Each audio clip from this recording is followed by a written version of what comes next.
আজকে দ্বিতীয়বারের মতো সিঙ্গারা বানানোর চেষ্টা করতেছি। আগের বার তো একদম মিনি সাইজ হয়েছিল, ছোট ছোটই বানিয়েছিলাম। আজকে একটু বড় সাইজ বানাবো। আর এইখানে আমি ময়দাটা মেখে রেখেছি, আর এখানে সিঙ্গারার আলুর যে পুরটা সেটাও রেডি করে রাখছি। আর এখানে আমার বাড়ির ভাড়াটিয়া হচ্ছে এখন আমাকে সিঙ্গারা বেলতে সাহায্য করবে। দেখা যাক সে কত দূর কীভাবে কি করতে পারে। চলুন আপনাদের সেগুলোই দেখাই। প্রথমেই সে গোল গোল একটা বলের আকারে করে নিচ্ছে, তারপর সে এটাকে বেলতেছে। বাবা কি সুন্দর হচ্ছে, বড় বড়, ওয়াও সুন্দর। রুটিটা লম্বা লম্বা বেলে নিতে হবে, তারপর ছুরি দিয়ে মাছ বরাবর কেটে দুই ভাগ করে নিতে হবে। এরপরে এক অংশ হাতে নিয়ে এইভাবে ধরতে হবে। সিঙ্গারার বিজনেসই করো তুমি। এক পাশে ভেঙে দিয়ে একটু আঙুলের মাথায় জল নিয়ে সুন্দর করে এই পাশটা একটু আঠার মতো লাগিয়ে দিতে হবে। দেন এই পাশটা নিয়ে এসে এইভাবে লাগিয়ে দিতে হবে। দুইটা টাইট হয়ে যাবে। দেন মাঝখানে একটা ফাঁকা মতো হবে, এইভাবে কোণ মতো ধরতে হবে। দাও এটা চামচ দিয়ে দাও। বুঝতে পারছো কিভাবে কি বলতেছি? তারপরে যথেষ্ট পরিমাণ সিঙ্গারার ভিতরে আলু নিতে হবে। একটু নিয়ে থাক হইছে, বেশি চাপাচাপি করার দরকার নেই। পুরটা বেশি হয়ে গেল না? না, ওর দুই সাইড থেকে ভাঙো, কিছু করা লাগবে না। তারপর আছে এই মাথাটা হালকা চাপ দিবা। এই মাথাটা হালকা চাপ দেওয়ার আগে দুই সাইড তো ভাঙতেই হয়, না তাই না? ভাঙলে তো সব হয়ে যায়। ঝড়ের গতিতে চলছে আমাদের সিঙ্গারা বানানোর কাজ। এই দেখেন কতগুলো বানিয়েছে। আর এইখানে আমি একটা বানিয়েছি পারমাণবিক বোমা। এটা যে সিঙ্গারা নাকি, অবশ্য আমি ভালো করে বানাতে পারি। দাঁড়ান আপনাদের দেখায়, এটা মজা করে বানিয়েছি।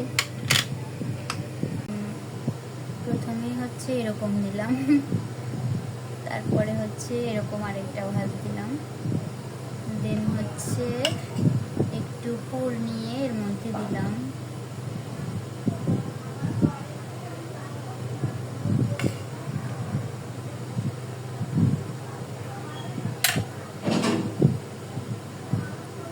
তারপর হচ্ছে এই যে এইখানটায় একটা ভাঁজ দিলাম, এইখানটা ভাঁজ দেওয়ার পর এই সাইড দিয়ে হচ্ছে দিলাম, জল দিলাম। তারপর হচ্ছে এইভাবে মোড়াইয়ে নিয়ে আসলাম।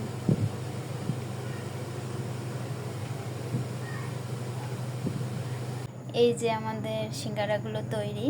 এর পাশাপাশি আমি কিছু রুটি বানিয়ে নিচ্ছি। আর এই দেখেন কত সুন্দর গোল হয়েছে। আমি এর থেকে ভালো পারি না, চেষ্টা করতেছি, আশা করা যায় ভবিষ্যতে পারবো। আর এই দেখেন এটা হয়েছে পুরোই বিড়ালের মুখ। এই যে দুই পাশে দুইটা কান, আর এটা কি তা বলতাম। এই দেখেন আরেকটা, আর ওই যে এই পাশে আছে এটা। এখন হচ্ছে একটা ফ্রাইং প্যানে তেলটা গরম করে নিয়েছি। এখন একে একে আমাদের স্পেশাল সিঙ্গারাগুলোকে এর মধ্যে ছেড়ে দেবো সাঁতার কাটার জন্য।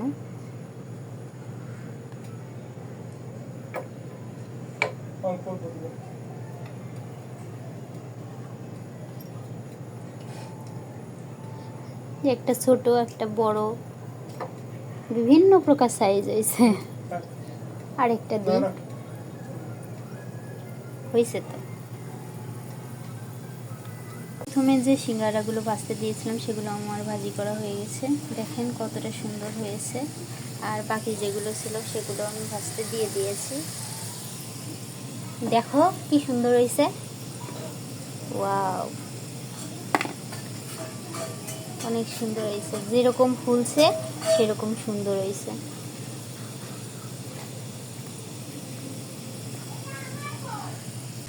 সিঙ্গারার এক পাশ একটু ভাজা হইলে এইভাবে উল্টে দিচ্ছি।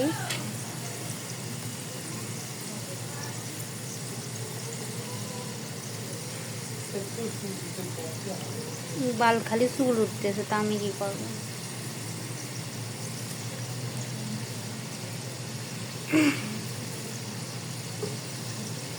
বাকি সিঙ্গারাগুলোও কিন্তু আমার ভাজা প্রায় হয়ে গেছে। দেখতে কতটা সুন্দর হয়েছে দেখতেই পাচ্ছেন। আর এই যে দেখতে পাচ্ছেন সিঙ্গারাগুলোর ফাইনাল লুক, মানে দেখতেই কতটা লোভনীয় লাগতেছে, না জানি খাইতে আরও কতটা সুন্দর হবে। তো এইভাবে বাসায় ট্রাই করে দেখবেন, আসলে অনেক মজা হয়। তো আমরা এখন খাবো, আজকের মতো টাটা।